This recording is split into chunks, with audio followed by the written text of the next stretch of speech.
Then we were 3 skin, just the tip, flames for flames, muscle confusion, nothing rhymes with orange.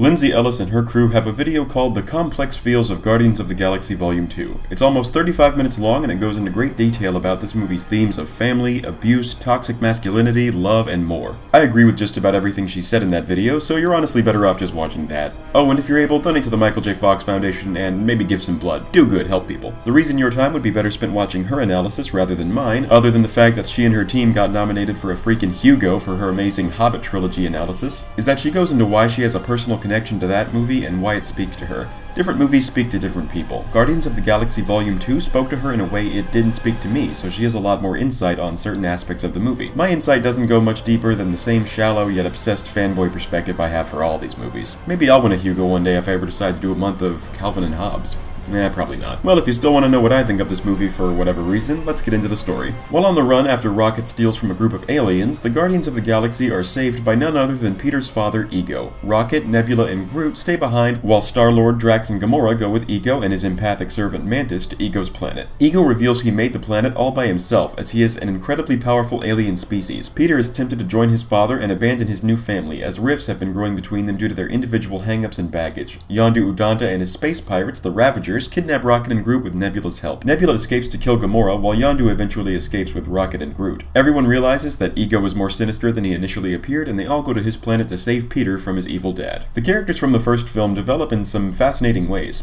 Drax's running gag of taking everything literally was wisely dropped before it got old, and it's been reworked into a different personality trait: honesty and openness. Drax genuinely believes that telling people exactly what he thinks is the most useful and helpful thing he can do for them, and it never occurs to him that what he says might hurt anyone else's feelings. In addition, he is completely shameless, which, yes, is a source of a lot of the film's comedy, but also contrasts with Peter's embarrassment at his own feelings for Gamora and for the father he never had. This movie is full of grieving, self-loathing characters who are defined by their loss and how they fail to deal with it in appropriate ways. Drax is different. He's done his crying. He's suffered and he lives with his pain without it controlling his life. This is shown in a very literal sense when Mantis uses her powers to feel the same thing Drax is feeling while he's thinking about his dead daughter. Mantis is sobbing her eyes out while Drax can do nothing but sit and think. They're feeling the exact same thing, but for Mantis the feeling is new, and for Drax, it's sadly a feeling he's gotten used to. In the first movie, he was a running gag with a sad backstory to make us care about him, which worked then, but this movie upgrades the character in every way. Except that he's such a jerk to Mantis. All Mantis wants to do is make friends and share experiences with people, which is her literal superpower, and Ego treats her like a sleeping pill. Gamora threatens to break her jaw, which is disturbingly specific, and Drax tricks her into getting bitten by a raccoon, and he constantly calls her disgusting. She's little more than a punching bag, the Meg of the team, and it stops being funny after a short while. Gamora does have a reason to threaten her, however. Well, not a good reason in-universe, but an understandable character flaw that caused it. Gamora has isolated herself. She doesn't let anyone in, and she doesn't outwardly express emotions she doesn't fully understand.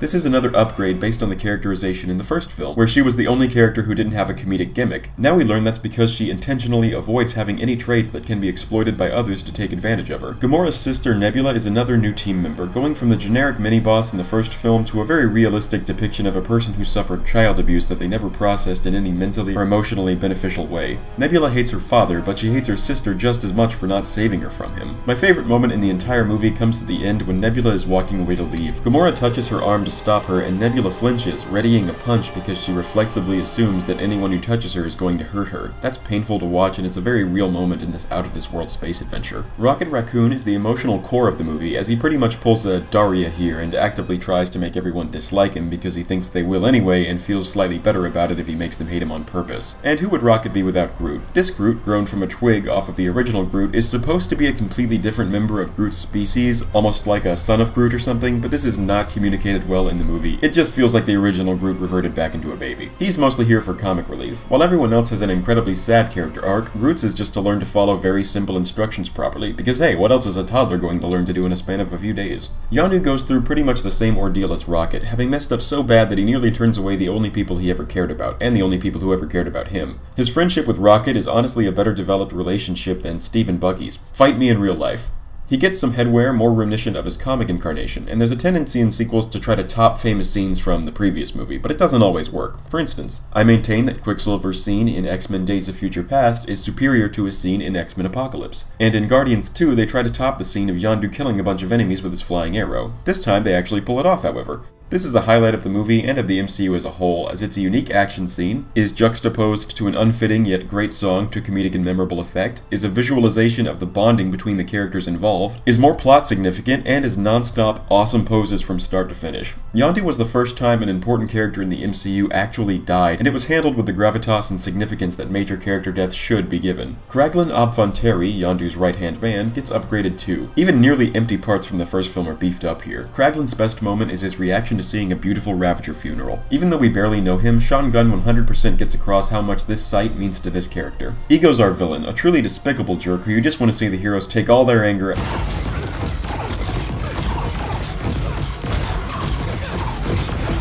Oh yeah, like that.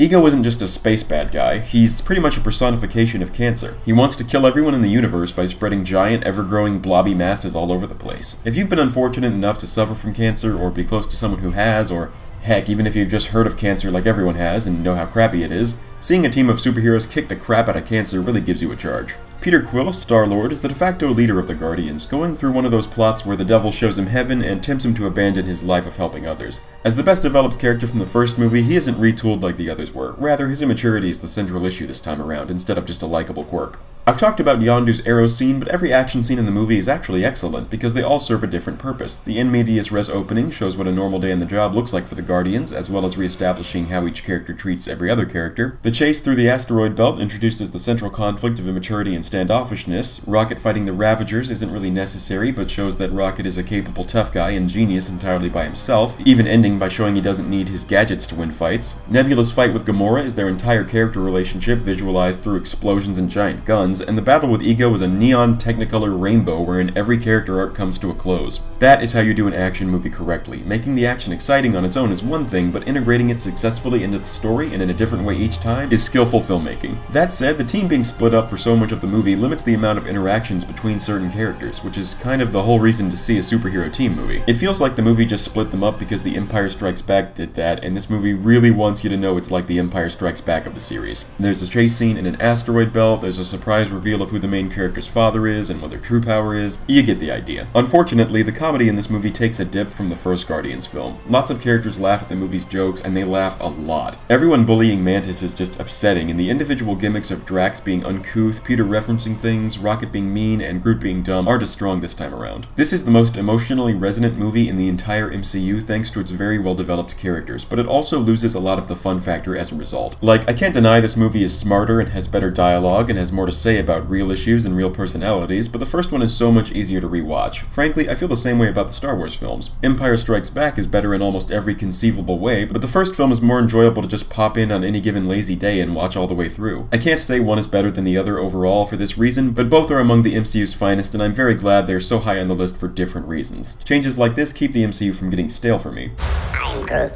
What's that? He says, welcome to the f***ing Guardians of the Galaxy. I waited to see if you would turn around and come walking back to me, but that would never be. There are 5 credit scenes this time. Oh my gosh. 5? What is going on, Marvel? Are you okay? Anyway, we see Kraglin learning to control Yondu's flying arrow. I'm glad that his unique style of participating in action scenes will be carried to future films through another character. We also get a funny scene showing that Baby Groot has grown into Teen Groot, a tease for Adam Warlock being in Guardians of the Galaxy Volume 3. The original comic roster of the Guardians of the Galaxy, consisting of Sylvester Stallone and Michelle Yeoh as different versions of the hero Starhawk, Ving Rhames as Charlie 27, Michael freaking Rosenbaum as Martinex, a CGI Krugar with magic powers right out of Kalmartage, and Miley Cyrus as a robot head named Mainframe. Oh my gosh, Guardians of the Galaxy Volume 3 is going to be amazing. And finally, we get a second cameo of Stan Lee as a Watcher informant, one of my absolute favorite of his cameos, given the fan theory that he was a Watcher all along.